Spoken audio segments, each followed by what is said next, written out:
Повеќе од една деценија фантомски живот во Македонија. По 13 години невидливост, девојче од Скопско Шуто Оризари конечно стана видливо за општеството.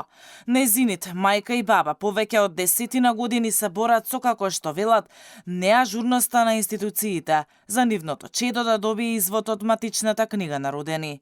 Бабата на малолетното девојче со силни емоции раскаже дека со години биле препраќани од една во друга институција, за на крај случајот да отиде во рацете на народниот правобранител и да се реши за само неколку недели. Внуката на Ѓулизар Сулемани сите изминати 13 години била спречена на правото за лекување и школување.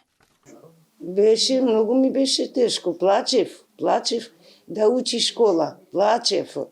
Ама фата од градоначалникот супруга ја носил таму школа и запишал без извод. Кај ни учи, јаде, пие, топло натре, Алиша. Не била заведена затоа што таткото го не е тука присутен во Република Македонија.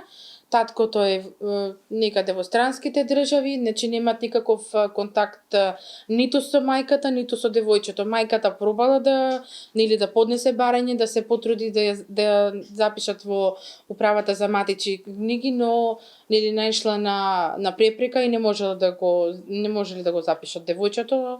Според народниот правобранител Насар Зибери, проблемот за вадење на лични документи во Македонија е системски. Нотирани се низа пропусти во работата на управата за матични книги. Факт е дека на бабата на детето и е кажано дека треба овој документ, оној документ, низа документи, за кои документи прво она нема информации, кои се тие документи, каде треба да се обезбедуваат, каде треба да се обрати и така натака. Истото на почеток и на нашите служби им е кажано дека треба да се обезбедат овие документи и на крај да се установи дека два се условите. Потврдата од клиниката каде што детето е родено и утврдувањето на единствениот матичен број. Правобранителот кажа дека околу 700 луѓе во Македонија живеат без документи, кои немаат матичен број и немаат извод од матичната книга за родени. Најголемиот дел од нив се роми.